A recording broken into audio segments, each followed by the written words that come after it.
Mesdames et messieurs, bonjour et bienvenue à ce webinaire organisé par l'Empik sous le thème Gérer et valoriser vos actifs immatériels.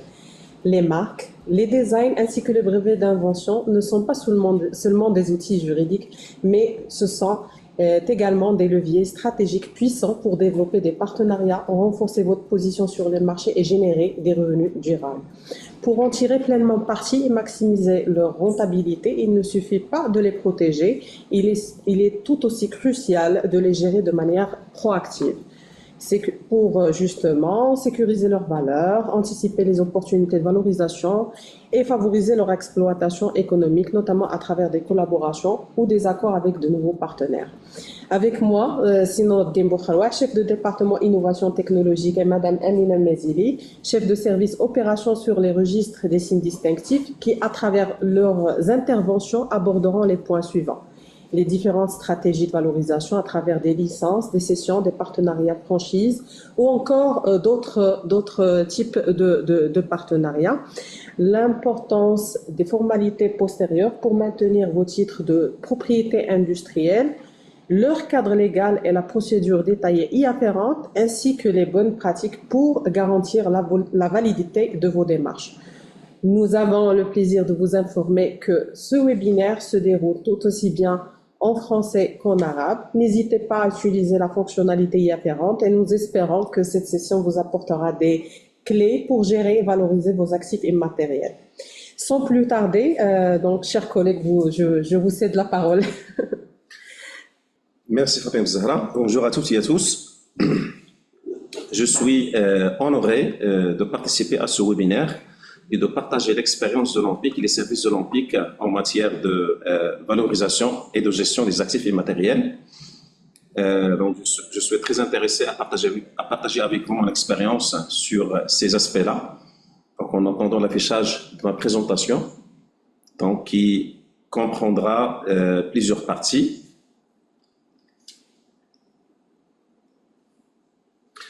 Donc, le premier élément, je vais commencer par le rôle de l'évaluation des actifs immatériels dans la chaîne de valeur de l'innovation. Je vais partager avec vous, en quelque sorte, la finalité et la raison d'être de cette question de valorisation des actifs immatériels et notamment par rapport à son positionnement dans la chaîne globale de valeur de chaîne de valeur d'innovation.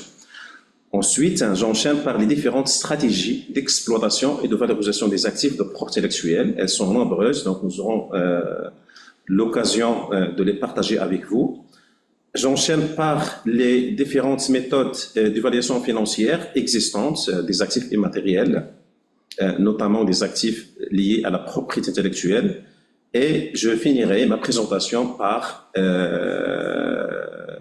les différents aspects liés à la négociation, comment négocier, rédiger un contrat de licence qui est un élément essentiel dans cette question de valorisation et de commercialisation des actifs immatériels. Alors, comme vous le savez, aujourd'hui, l'innovation, c'est un processus qui comprend plusieurs activités et la valorisation, c'est une étape, entre autres, de ce processus. La première activité de process d'innovation, c'est l'opération de R&D, si on peut dire, hein, c'est la créativité, c'est la création, c'est la production des idées, c'est le développement des idées, hein, c'est les usines qui produisent les inventions.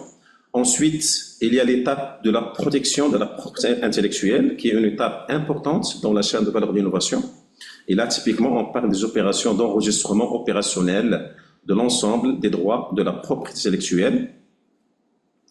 Ensuite, il y a les étapes qui se rapportent beaucoup plus au marché, c'est la mise dans le marché et l'introduction sur le marché des produits et services objets de l'innovation et de la valorisation.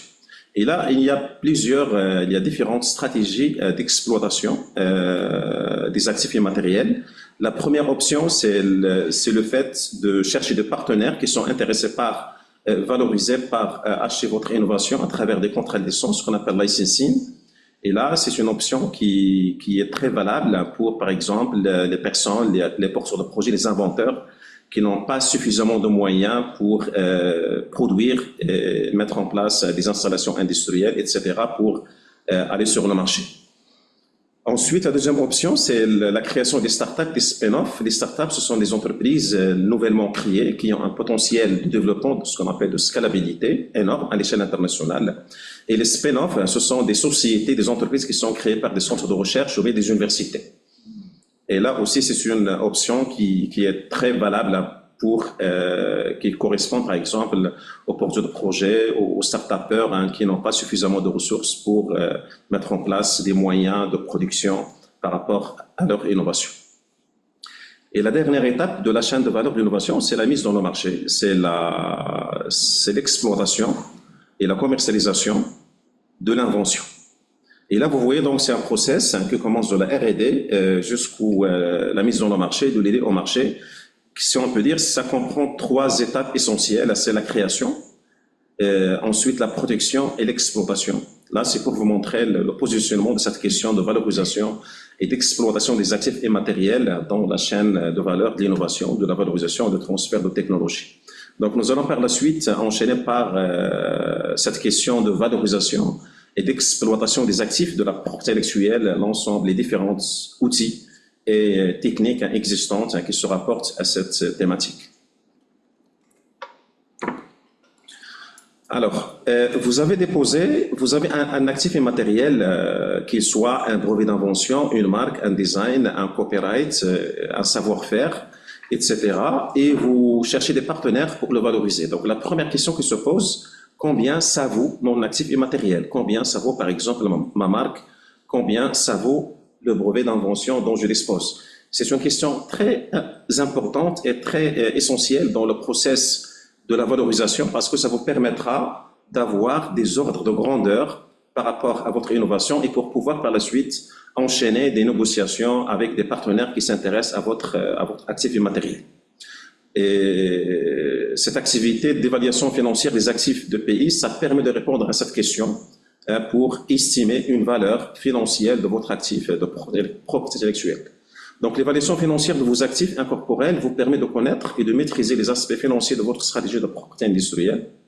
Donc, il vous faut connaître la valeur de vos actifs et qui est très important cette question de savoir quelle est la valeur financière actuelle de mon actif immatériel.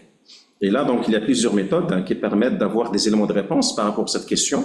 Donc, ce ne sont pas des méthodes exhaustives, mais ça reste des moyens qui permettent d'avoir une idée sur cette appréciation financière de votre actif immatériel.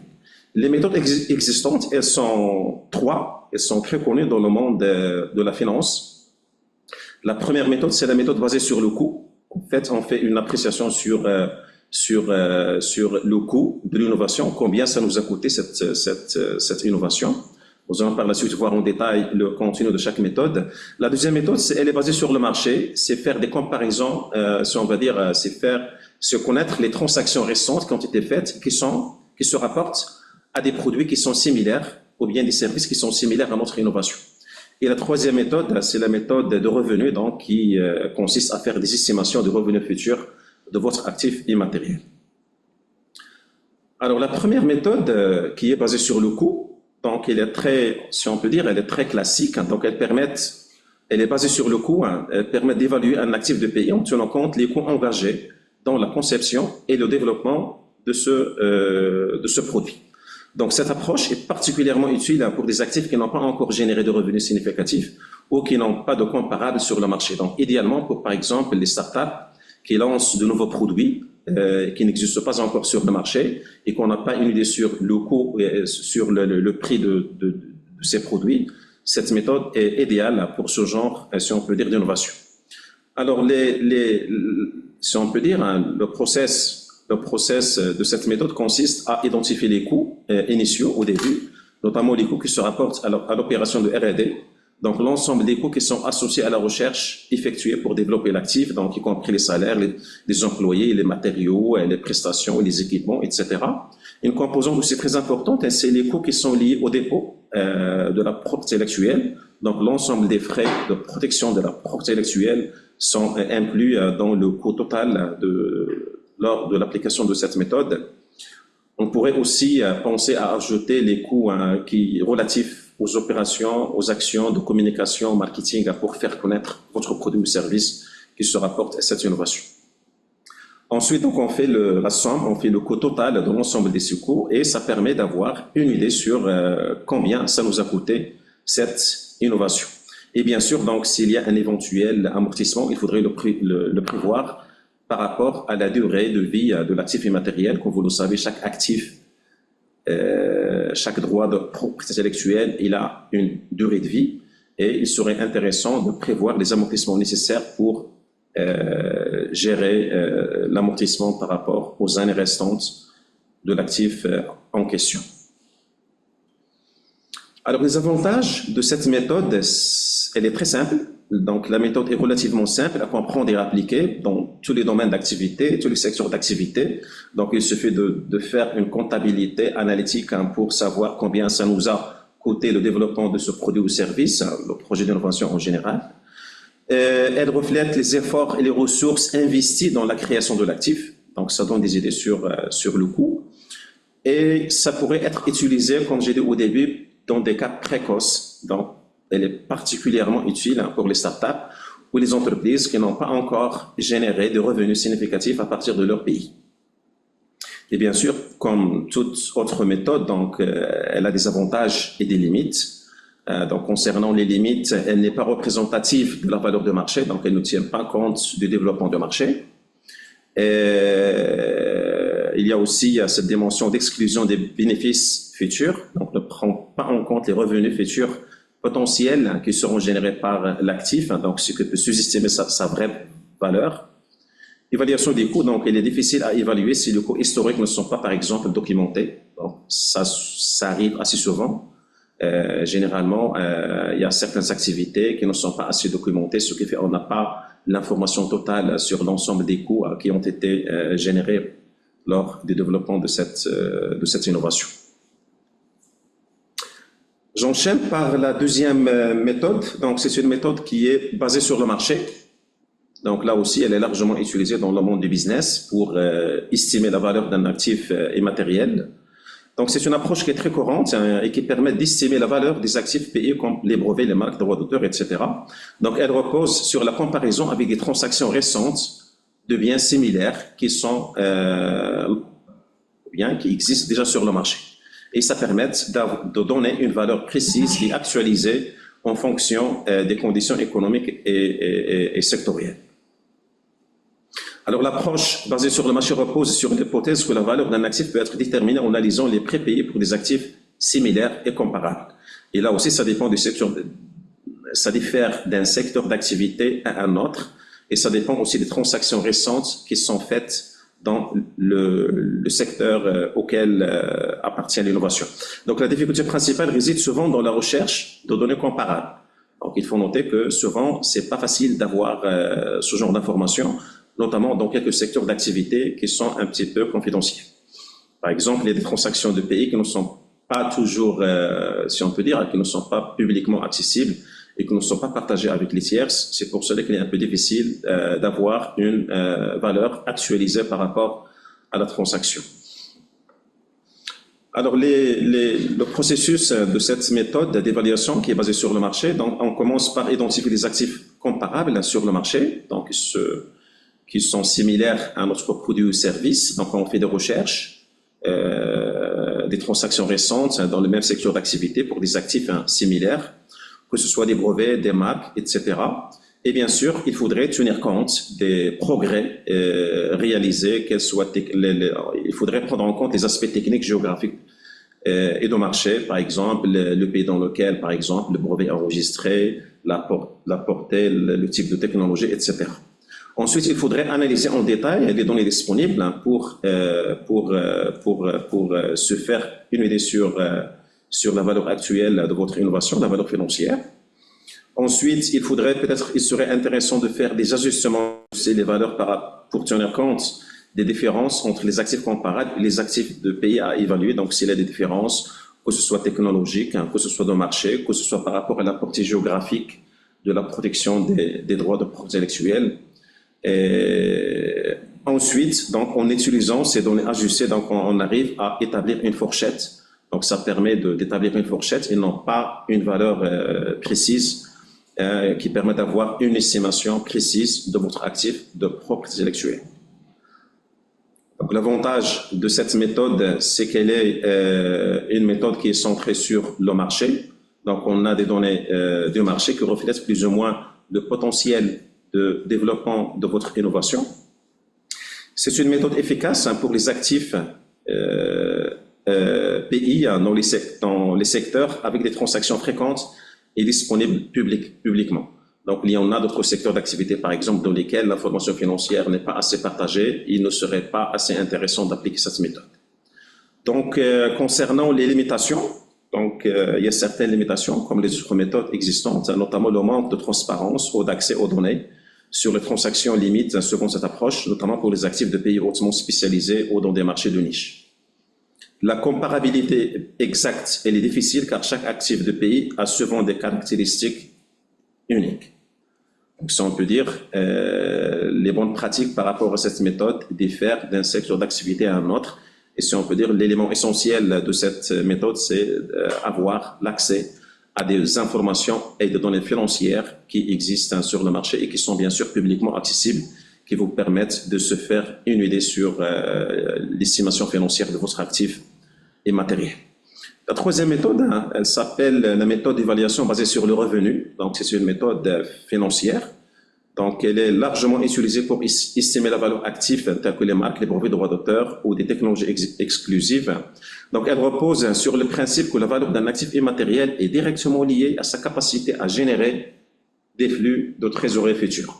Donc, on fait des hypothèses et des estimations par rapport aux recettes qui seront générées par l'innovation en question, en utilisant bien sûr des données sur la taille du marché, la concurrence, la situation actuelle du marché, etc.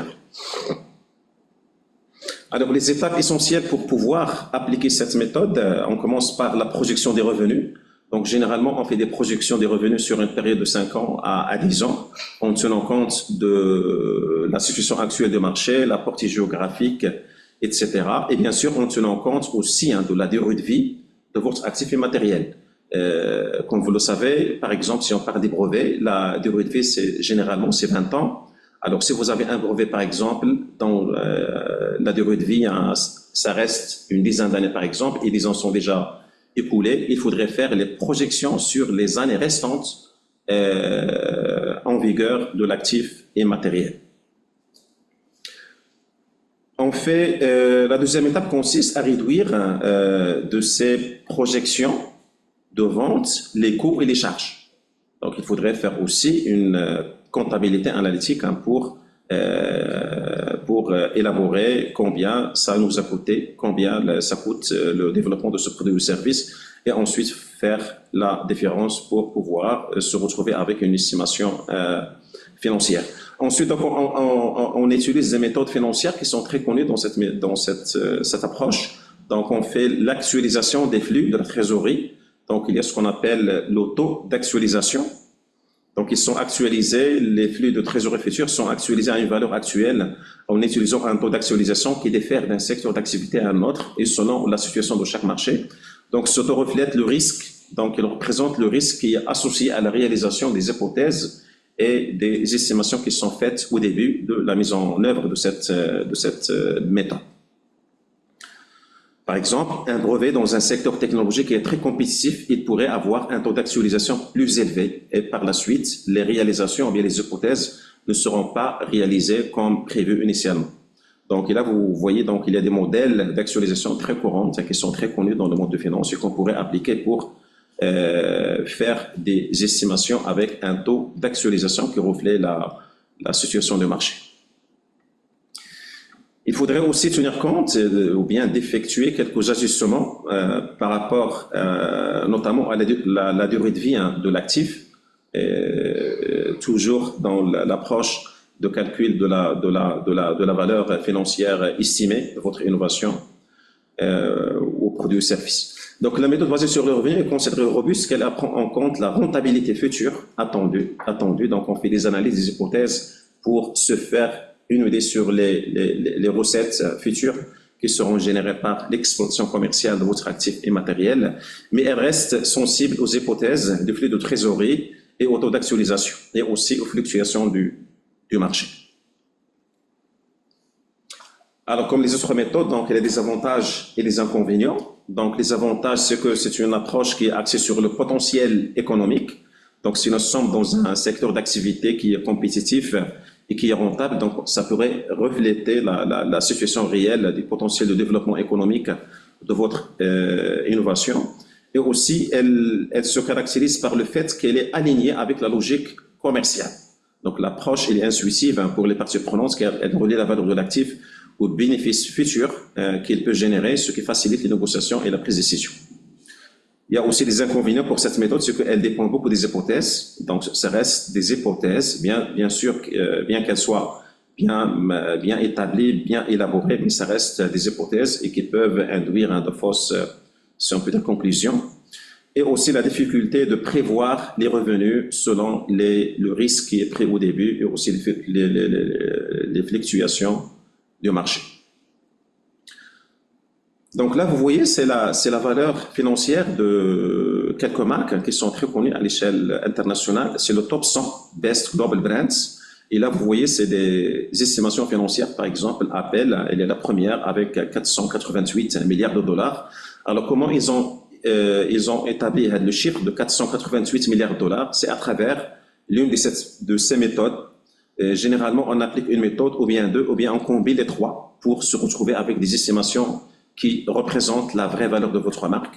Et là, vous voyez, c'est les différentes marques. On pourrait aussi avoir des brevets qui sont très connus avec des estimations financières qui ressemblent plus ou moins à ces chiffres. Alors, qu'est-ce qui se passe? Après avoir évalué votre actif immatériel, qu'est-ce qui se passe après? C'est une étape clé dans le process d'exploitation et de valorisation de votre actif immatériel. C'est très bien d'avoir un chiffre ou bien un ordre de grandeur qui vous permettra de bien négocier votre transaction. Si vous voulez, par exemple, chercher des partenaires qui s'intéressent à votre actif immatériel, ou bien vous voulez, par exemple, mettre sur le marché votre produit, avec ces estimations financières, vous aurez assez d'éléments qui vont vous permettre de vous introduire sur le marché tout en connaissant la situation réelle de votre actif immatériel et de sa vraie valeur financière. Donc, généralement, après la réalisation de cette évaluation financière, donc on se retrouve dans une relation d'affaires avec une partie tierce qui s'intéresse à notre innovation, à notre actif immatériel. Et généralement, cette transaction financière, elle est formalisée à travers un contrat. Un contrat, ce qu'on appelle licensing, c'est un contrat de licence qui documente l'ensemble des aspects liés à cette opération d'affaires. C'est quoi une licence? C'est une relation d'affaires lors de laquelle une partie donne à l'autre partie l'autorisation d'exploiter une innovation en retour de compensations qui seront financières. Alors ça, c'est la définition plus ou moins business d'un contrat de licence. Par la suite, nous allons voir comment préparer ce contrat, comment le négocier pour réussir votre valorisation de votre actif immatériel. Un contrat de licence d'un brevet, donc la licence d'un brevet accordée par une partie A à une partie B, donc on présente un accord entre les deux parties. Donc c'est la partie A qui cède à la partie B le droit d'exploiter l'invention, objet des brevets sous certaines conditions. Donc et là, ces conditions sont documentées, formalisées sur le contrat. On trouve par exemple des conditions d'utilisation, par exemple l'obligation d'exploitation commerciale. Je vous donne un contrat de licence, mais vous êtes obligé de le lancer sur le marché et ne pas de donner des sous-licences. Généralement, moyennant une avance ou bien des royalties, donc généralement, ça dépend du secteur d'activité, ça diffère selon les pratiques sur le marché. Généralement, c'est un pourcentage sur les ventes ou bien un chiffre d'affaires, etc. Après la licence, donc, ça dépend de la négociation entre les deux parties. Donc, si on peut réduire, on peut dire que la licence, c'est une location. Vous avez un actif immatériel, vous donnez une location, vous louez votre actif immatériel à des parties qui s'intéressent à votre innovation. La cession. Alors, un contrat de cession, c'est que la partie A qui détient l'actif immatériel, elle le cède totalement ou partiellement à une deuxième partie qui s'intéresse à le valoriser et à l'exploiter. Donc, il n'y a pas de condition d'utilisation, par exemple l'obligation d'exploitation commerciale, parce qu'on cède carrément les droits de l'actif immatériel. Donc, généralement, moyennant une compensation financière, après cession, il revient à la partie B, donc retenir le brevet. Donc là, c'est ce qu'on appelle tout ce qui se rapporte au maintien en vigueur des droits. Donc généralement, c'est la partie B qui détient, qui devient le titulaire de l'actif immatériel qui devra payer les droits exigibles par rapport au maintien en vigueur de l'actif immatériel. Donc si on peut réduire, on peut dire que la cession, c'est une vente. Si on fait le parallélisme entre la licence et la cession. La licence, on a dit que c'est une location, alors que la cession, c'est une opération de vente à travers laquelle on cède totalement ou partiellement notre propriété sur l'actif immatériel. Alors, les contrats peuvent être concédés, que ce soit sur la base d'un actif immatériel, d'un droit de propriété intellectuelle, qui peut être un brevet, un design, bien un copyright, toutes les créations qui se font, par exemple, dans le domaine artistique, littéraire. La marque, un savoir-faire aussi, c'est très important, les savoir-faire, les secrets d'affaires. Généralement, quelques actifs immatériels ne divulguent pas tout le savoir pour mettre en œuvre et produire le produit ou bien le service objet de cet actif. Donc, généralement, il y a un savoir-faire qui n'est pas divulgué et qui est aussi inclus dans la négociation pour la réalisation du contrat. On a aussi ce qu'on appelle des contrats hybrides qui peuvent comporter plus d'un titre. On pourrait, par exemple, un seul contrat qui peut porter sur un brevet et d'autres titres. Il y a des limitations, ce qu'on appelle des limitations par rapport au contrat de licence. Donc, il y a des limitations géographiques et technologiques. Alors, un contrat, il y a des contrats, on pourrait parler d'un contrat global, partout dans le monde. Sur le plan pratique, c'est un peu difficile, mais généralement, ça dépend du marché. Et ça dépend aussi de l'importance et la taille de marché dans certains pays. Donc, généralement, dans un contrat, on trouve quelques limitations géographiques, c'est que on vous donne le droit d'exploiter l'invention dans certains pays et d'autres pays, dans certains pays qui seraient concernés par, si on peut dire, la portée géographique du contrat. Il y a aussi des applications technologiques. Il y a quelques domaines quelques produits qui ont plusieurs applications.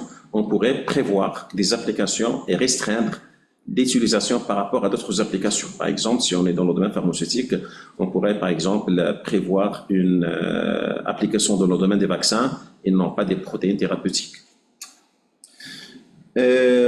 Donc uniquement dans le cas des naissances, donc il y a d'autres limitations qui peuvent être ajustées, par exemple l'exclusivité. Quand est-ce qu'on parle de l'exclusivité ou non-exclusivité?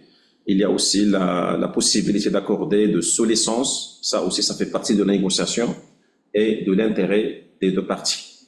L'obligation d'un minimum de compensation, ce qu'on appelle les royalties, là aussi, c'est un résultat de la négociation et, si on peut dire, des positionnements des deux parties. Alors, concernant le process de négociation et de préparation des licences, donc là aussi, c'est un processus. La première étape, c'est la veille. Après avoir développé votre actif immatériel, après avoir l'enregistré, le déposé, et avoir aussi établi une évaluation financière de votre actif immatériel, vous faites une veille marché pour repérer des partenaires qui peuvent être intéressés par votre actif immatériel. Donc, c'est une étape qui est très intéressante. Ensuite, il y a une étape aussi intéressante, c'est la due diligence. En quelque sorte, c'est un audit qu'on fait par rapport à la deuxième partie qui s'intéresse à notre innovation. Donc, ça consiste à vérifier d'une manière précise un ensemble d'éléments relatifs au partenaire, à son produit, aux technologies pour évaluer la viabilité et le risque à prendre. Donc, on pourrait par exemple voir les compétences, les assises financières, la production de l'API. Est-ce que, par exemple, est-ce que le droit de pays, est-ce qu'il tient la route? Est-ce qu'il est bien protégé? L'étendue de la protection. FTO, Freedom to Operate, la liberté d'exploitation. Ça, c'est très important aussi pour s'assurer est-ce que les brevets, par exemple, sont bien en vigueur dans les marchés et les pays qui nous intéressent.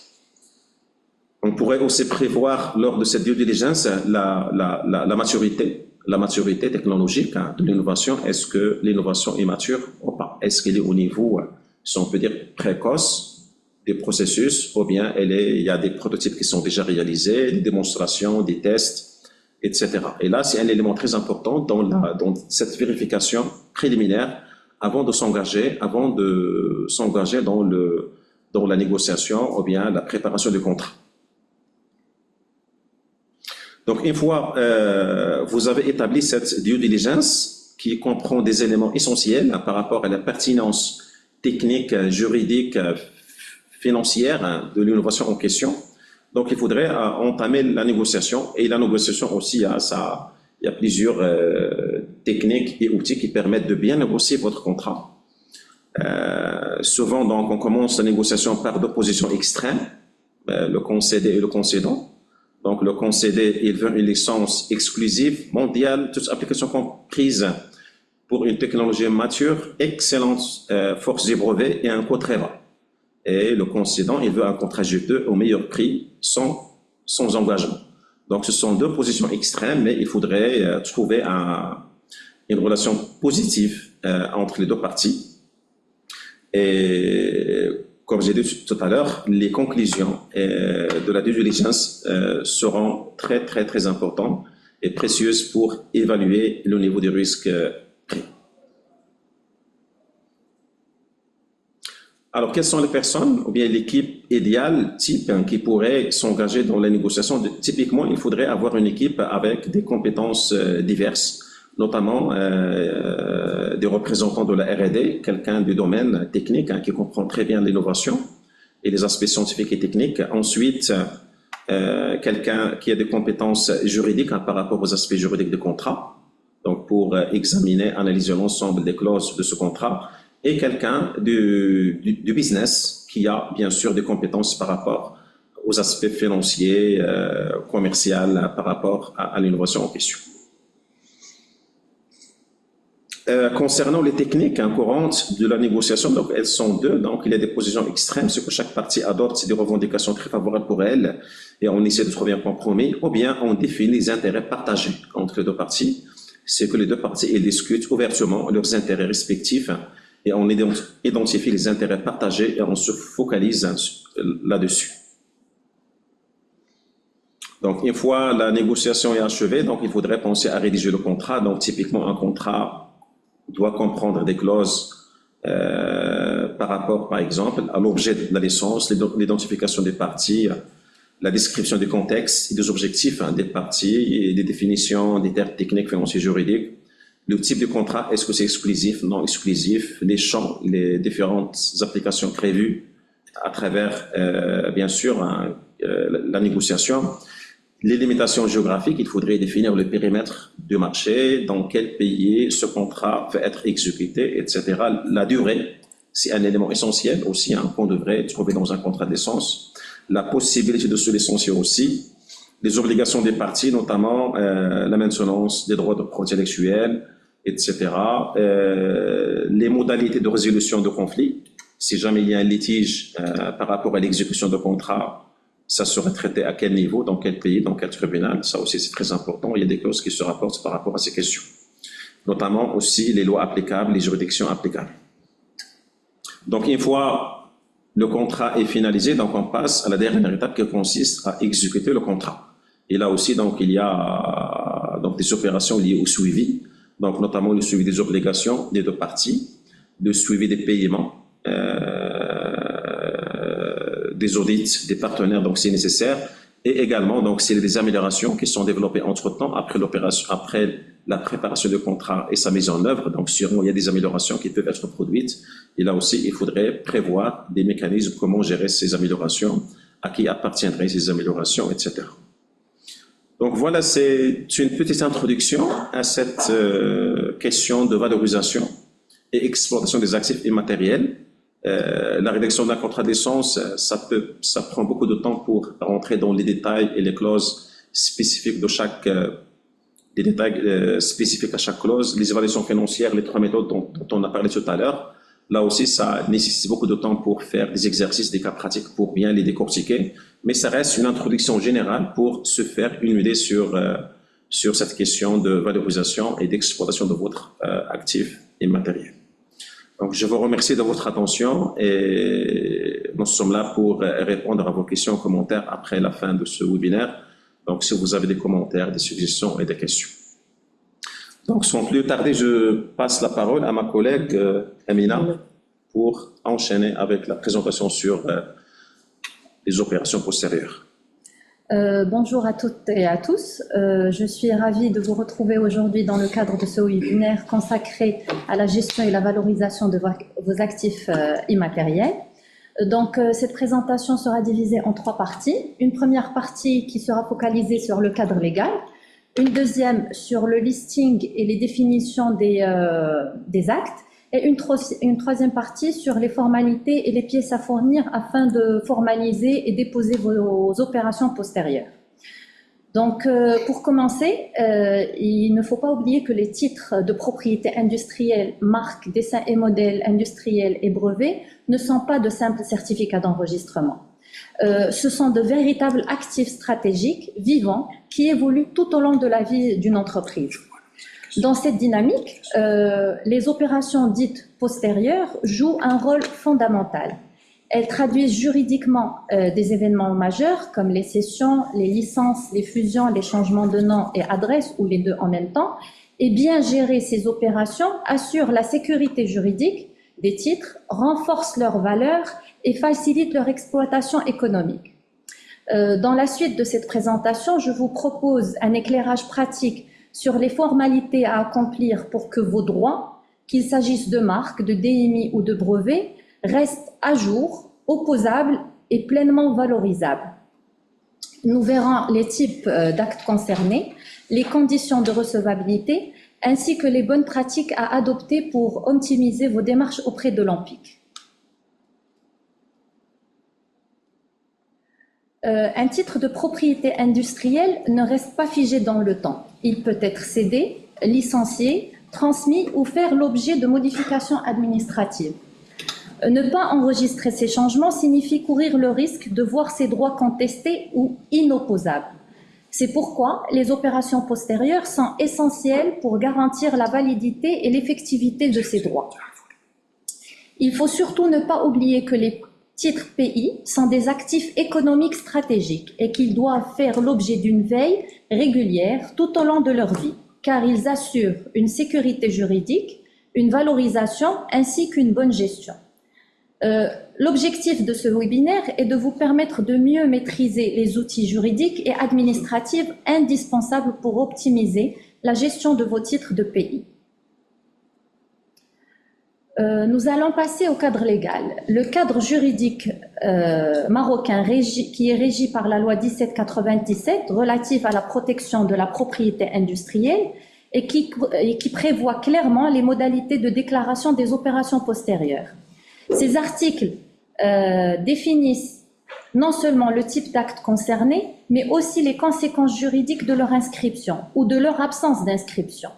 Une bonne compréhension de ces textes est la base d'une gestion efficace des titres. Les opérations postérieures sur les marques sont prévues aux articles 156 à 160 de la loi 1797 relative à la protection de la propriété industrielle, telle que modifiée et complétée par les lois 2313 et 3105, et précisée dans les articles 69, 70 et 72 du décret d'application.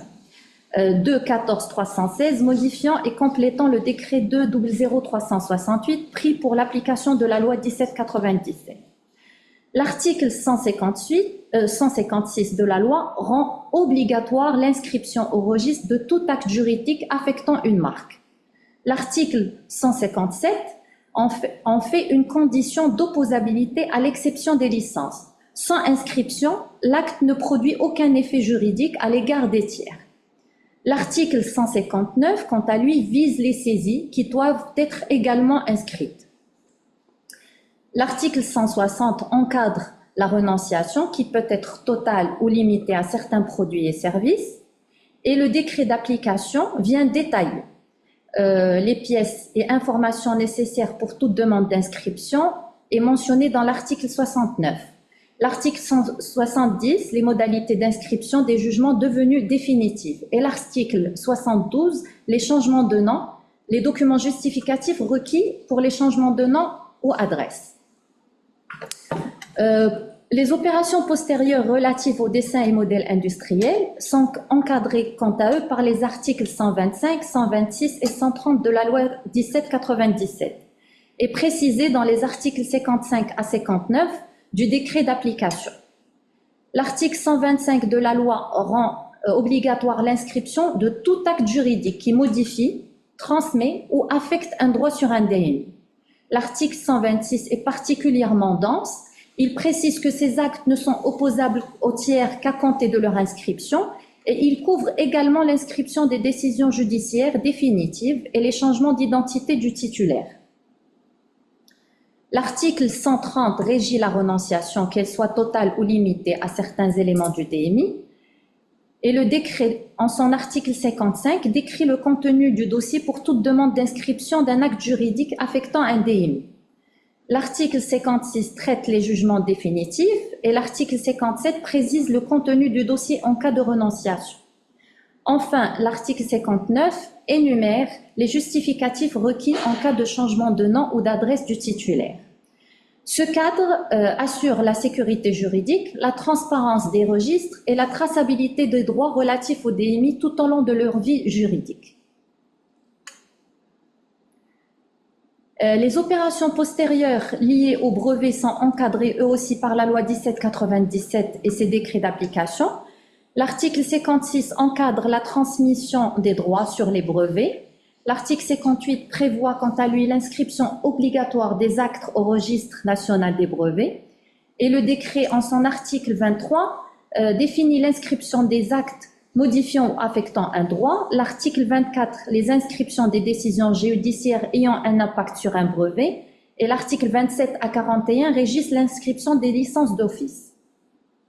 Donc, avant toute démarche liée aux inscriptions ou aux modifications concernant vos titres de propriété industrielle, il est essentiel de se référer aux dispositions de la loi 1797.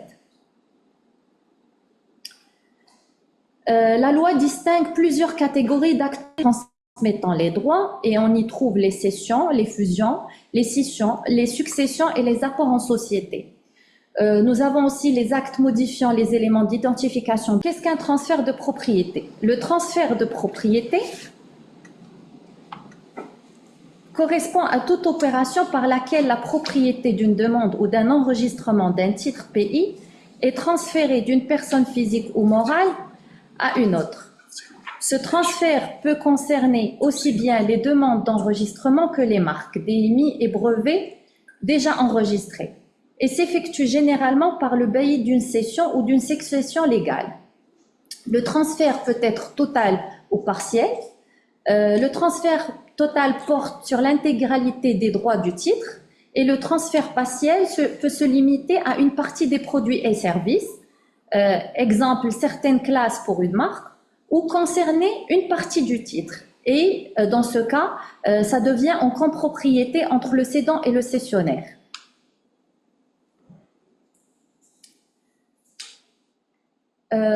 Nous passons aux définitions des actes. Alors, la cession est l'acte juridique par lequel un droit est transféré du cédant, qui est le propriétaire initial, au cessionnaire, qui est le bénéficiaire. Ce transfert peut être total ou partiel. Puis, nous avons les successions par héritage. Donc, lorsque le titulaire d'un titre pays ou d'un enregistrement de titre pays décède, ces héritiers deviennent les nouveaux titulaires par succession. Cette situation est régie par les règles générales applicables au transfert.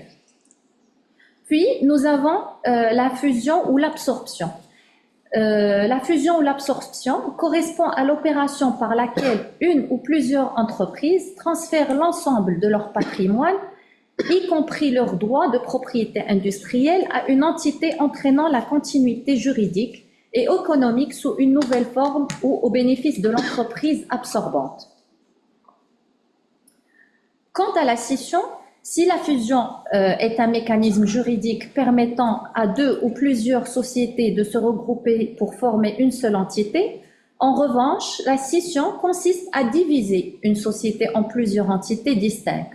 Lors d'une scission, la société initiale transfère simultanément son patrimoine immatériel, titre de pays, à plusieurs sociétés en répartissant ce patrimoine entre elles. L'apport en société désigne l'opération par laquelle une personne remet de l'argent, un bien, une créance ou un droit à une autre entité dans le but d'obtenir une contrepartie, comme une prestation ou des actions. C'est comme si une personne donne de l'argent à une société pour obtenir des actions qui lui permettront de recevoir des dividendes. Et l'apport suit les règles applicables à la vente. Qu'est-ce qu'un droit réel? Un droit réel est un droit de propriété limitée et constitue un droit absolu. Ce droit peut prendre la forme de droit d'utilisation, d'usufruit ou de gage.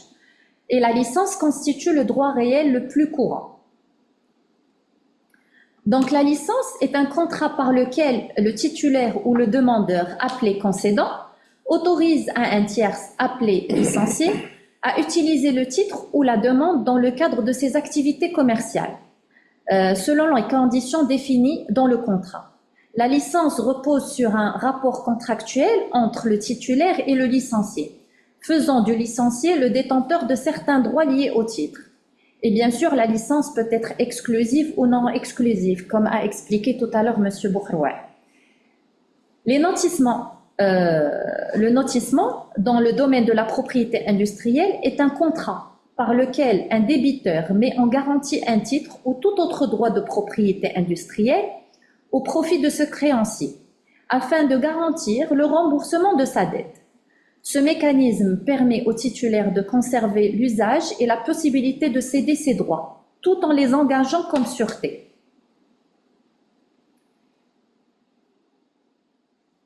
Puis, nous avons les renonciations aux droits. Le titulaire peut renoncer à ses droits. Cet acte volontaire doit être exprimé de manière claire et il produit l'extinction définitive du droit, en totalité ou partiellement. Puis, nous avons les changements de nom ou d'adresse. Les informations relatives au titulaire d'une demande de titre de propriété industrielle ou d'un titre enregistré peuvent être mises à jour, notamment dans les cas suivants: la modification de la dénomination de l'entreprise ou le changement d'adresse, ou les deux en même temps. Puis, nous avons les mentions résultant d'une décision judiciaire définitive. Les décisions judiciaires, une fois définitives, doivent être inscrites au registre pour en garantir l'opposabilité. Cela peut concerner les litiges de revendication de la propriété, de nullité des titres de pays ou d'interdiction d'usage, ou bien des actions en déchéance des droits de propriété industrielle. Qui peut déposer une demande d'inscription? Les demandes peuvent être déposées par le titulaire, l'acquéreur ou un mandataire, et elles se font via le service des opérations postérieures. Le dossier à fournir pour le traitement de transfert de propriété. Alors, il faut nous envoyer le formulaire selon le type de titre concerné, le M4 pour les marques, le D4 pour les dessins et modèles et le B4 pour les brevets.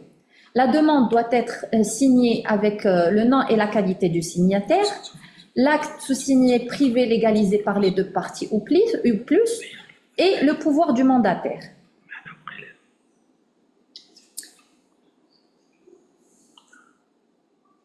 Alors, ici, nous avons un exemple du formulaire. Donc, comme j'ai dit, il faut cocher la nature de l'inscription requise, cocher où c'est une cession totale, une cession partielle, une fusion, absorption, transmission par héritage, une concession de licence exclusive ou non exclusive. Il faut aussi mentionner les références du titre ou demande du titre, objet de la demande d'inscription, avec le numéro et la date d'enregistrement, à condition bien sûr que le titulaire soit le même pour toutes les marques, ou le dessin et modèle ou le brevet. Il faut mentionner l'identité du demandeur avec sa dénomination sociale si c'est une personne morale, ou le nom et prénom pour une personne physique, l'ICE, le RC, l'adresse, le pays de résidence, le numéro de téléphone et l'adresse mail. Puis, il faut aussi mentionner l'identité de l'autre partie à l'acte, avec ces informations comme pour le demandeur et les informations sur le mandataire. Il faut bien sûr signer et cacheter le formulaire si il est signé par le titulaire ou l'autre partie à l'acte ou le mandataire. Il faut joindre au dossier des pièces suivantes selon le cas. L'original de l'acte signé et cacheté constatant la modification de la propriété du titre ou de la jouissance des droits qui lui sont attachés, ou une expédition de cet acte s'il est authentique. Une reproduction de l'acte susmentionné lorsque le demandeur entend que l'original ou l'expédition de l'acte lui soit restituée, ou un extrait lorsqu'il souhaite limiter l'inscription à ce dernier. Un acte établissant le transfert en cas de mutation par décès et une copie certificative de l'acte justifiant le transfert par fusion, scission ou absorption. Et dans ce cas, certaines erreurs peuvent être évitées par des vérifications simples. La chaîne, il faut vérifier la chaîne des titres qui doit être cohérente, bien sûr, les dates logiques, les signatures valables avec nom et qualité du signataire. Un acte non enregistré à temps peut entraîner un conflit juridique, d'où l'importance de formaliser rapidement et correctement. Beaucoup de rejets de formalité sont dus à des erreurs simples. Un acte non signé ou non traduit par un traducteur assermenté ne sera pas accepté. Il est également crucial de faire la différence entre cession, transfert de propriété et licence, autorisation d'usage. Le dossier à fournir pour le changement de nom ou adresse, pareil que pour les actes, il faut le formulaire selon le titre concerné, le M3 pour les marques, le D3 pour les dessins et modèles et le B3 pour les brevets. Signature de la demande avec le nom et la qualité du signataire et le pouvoir du mandataire. Donc, pour les formulaires de changement de nom ou d'adresse, la demande d'inscription doit obligatoirement contenir les éléments suivants.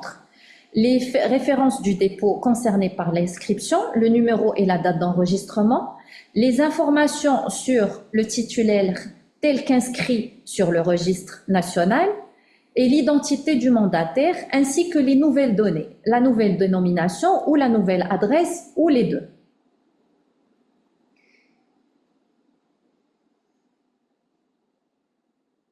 Il faut signer le formulaire, pareil que pour les autres formulaires. Il doit être signé et cacheté. L'ANPIC contrôle la conformité de chaque dossier et si les pièces sont incomplètes, non signées ou contraires à la loi, le dépôt peut être rejeté. Il est donc important d'anticiper ces exigences et de vérifier chaque dossier avant soumission. Les pièces à fournir pour le changement de nom ou adresse, il faut une copie du PV de l'Assemblée générale constatant le changement ou le modèle J délivré par le registre du commerce et le pouvoir du mandataire. À noter que dans le cadre de la simplification des procédures, les entreprises marocaines sont dispensées de présenter ces documents sous réserve de la disponibilité de ces derniers sur la base de données du registre central de commerce tenu par l'ANPIC.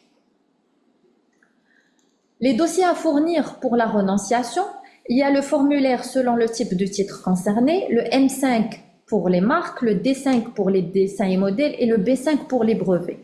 La signature, le formulaire doit être signé et le pouvoir du mandataire, un pouvoir le mandatant à effectuer la dite renonciation. Donc, contrairement aux autres formulaires, le formulaire M5, D5 et B5 ne peut contenir qu'un seul numéro de titre. Donc, il faut mentionner le numéro de dépôt d'enregistrement, la date d'enregistrement, les informations sur le titulaire, le mandataire et cocher si la renonciation est totale ou partielle. Si la renonciation est partielle, il faut mentionner les classes dans l'objet de renonciation. Pareil, le formulaire doit être signé et cacheté. Donc, la procédure, elle est simple mais rigoureuse. Le déposant doit remplir un formulaire spécifique selon la nature du titre concerné. Pour résumer, les références sont le M4 et le M3 pour les marques, le D4 et le D3 pour les dessins et modèles industriels, et le B4 et le B3 pour les brevets, et le M5, D5 et B5 pour les demandes de renonciation. Il est important que les pièces soient conformes, lisibles, signées et traduites si besoin. Une fois le dossier jugé conforme, la procédure se poursuit par une étape essentielle qui est le paiement des droits prescrits. Ce paiement constitue une condition préalable indispensable à la poursuite du traitement. Aucun enregistrement ou saisie au registre ne peut être effectué tant que le paiement n'est pas réceptionné. Le déposant ou son mandataire est donc invité à régler les frais exigés dans les meilleurs délais pour éviter tout retard. Une fois le paiement reçu et la saisie effectuée, un certificat officiel est délivré. Ce document atteste de l'inscription effective au registre national des marques ou des dessins et modèles industriels ou les brevets est remis ou notifié au demandeur ou à son mandataire. Ce certificat constitue donc la preuve légale de l'inscription et sécurise juridiquement la modification enregistrée.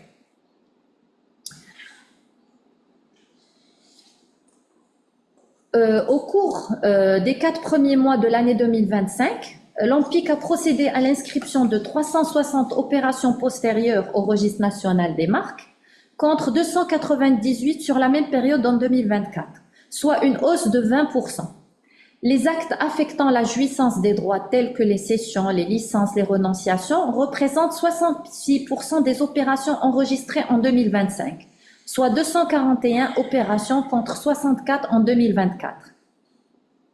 Les opérations portant sur l'identité du titulaire, modification du nom ou d'adresse, constituent 33% du total en 2025, contre 36% en 2024. À noter que 738 marques ont fait l'objet d'inscriptions postérieures, témoignant d'un engagement accru des entreprises dans la mise à jour de leurs titres, notamment à l'occasion d'opérations juridiques majeures. Donc, pour conclure, gardons en tête que ces opérations ne sont pas une option, mais une nécessité.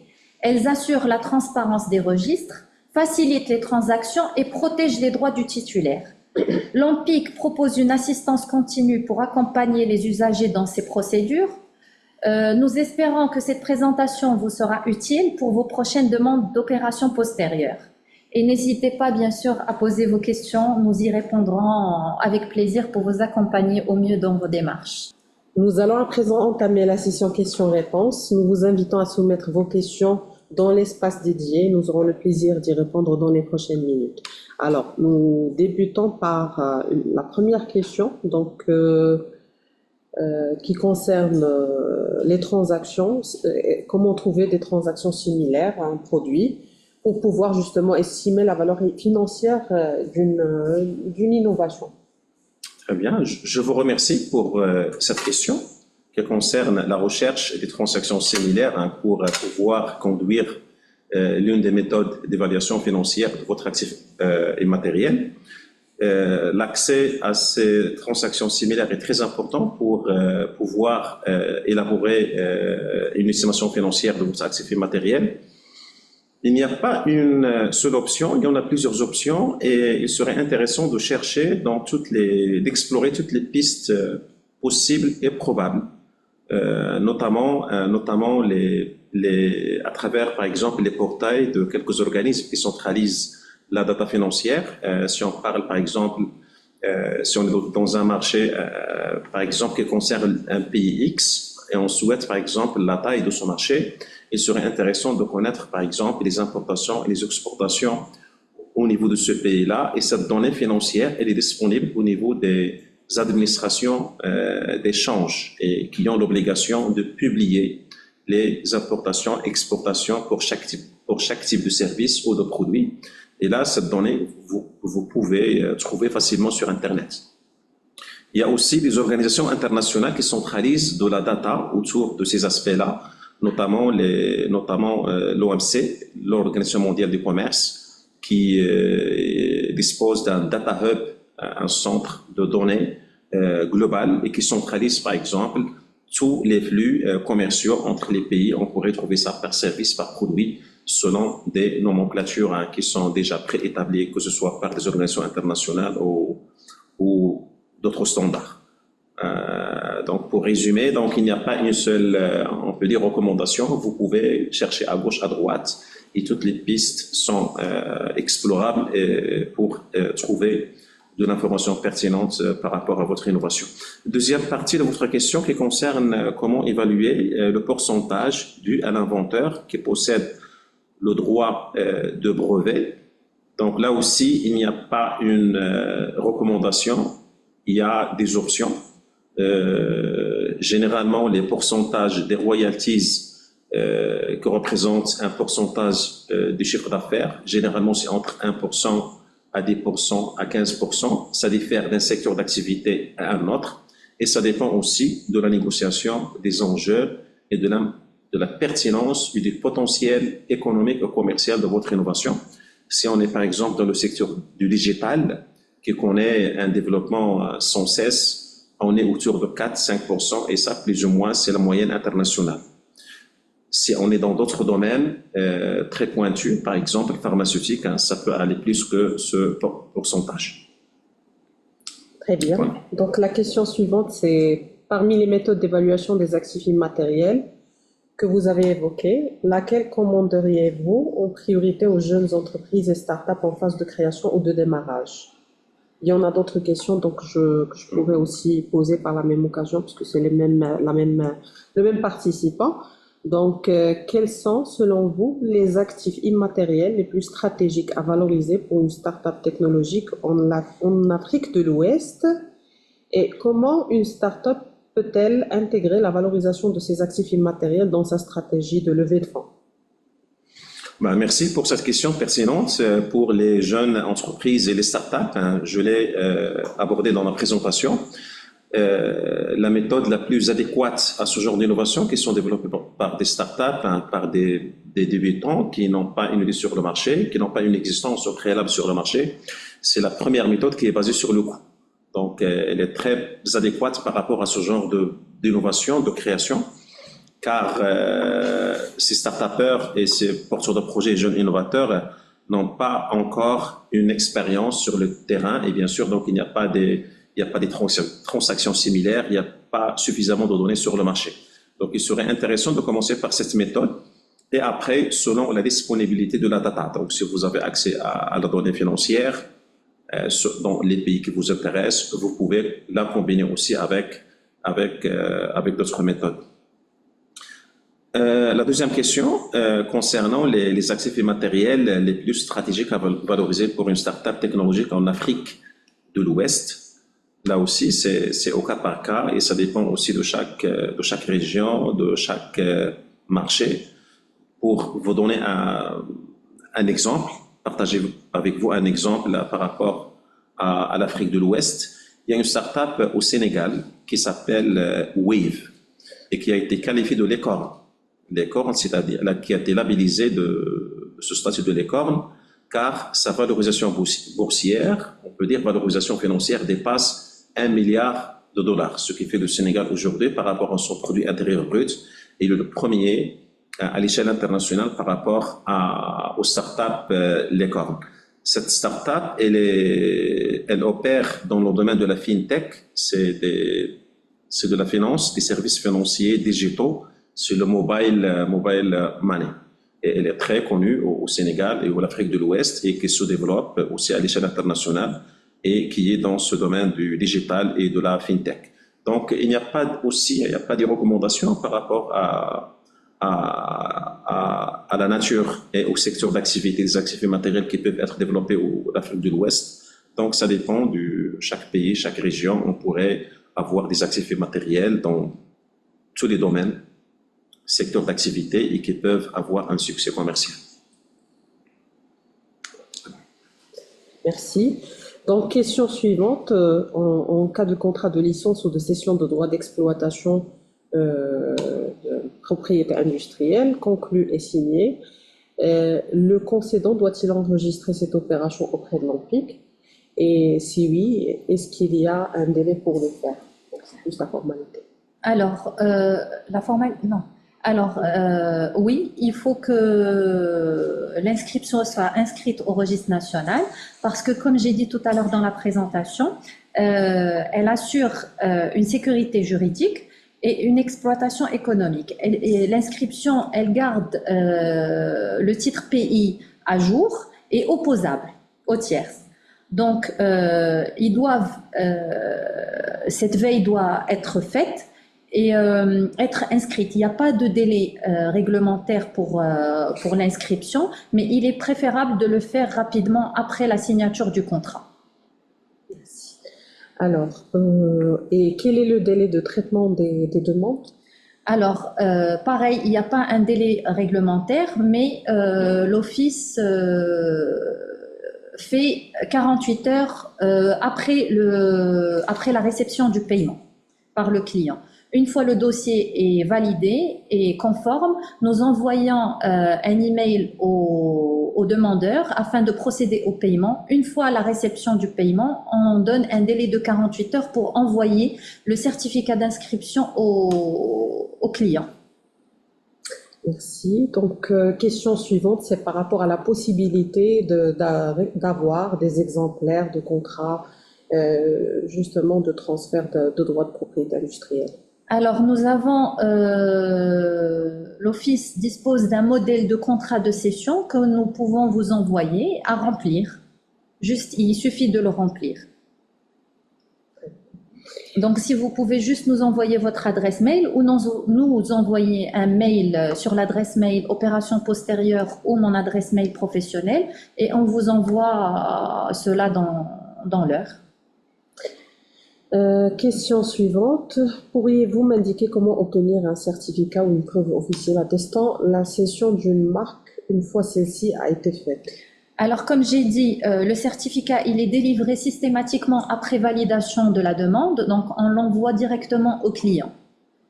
Sinon, si vous ne faites pas partie de l'inscription, vous pouvez demander un extrait de registre qui reflète l'avis de la marque, du dessin et modèle ou du brevet. Et donc, vous aurez cette information. Merci. Donc, la question suivante. Pour la cession d'une marque, précisément, est-ce que l'acte de cession doit obligatoirement être à titre onéreux?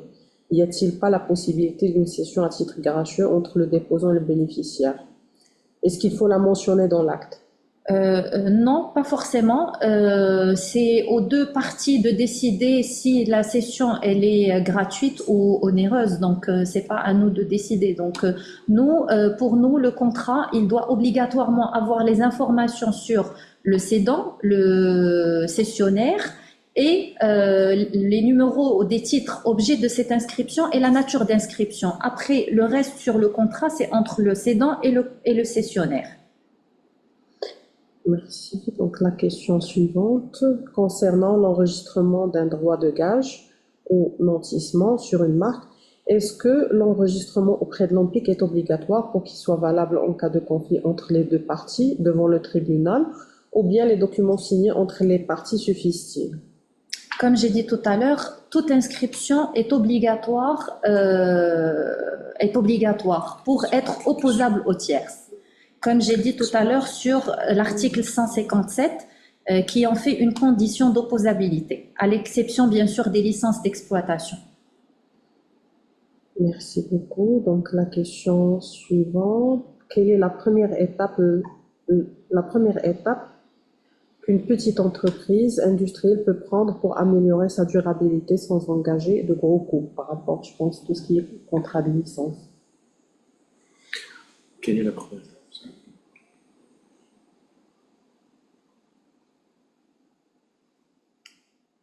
Alors, la question est vraiment, elle n'est pas Si vous pouvez très claire. reformuler, Voilà.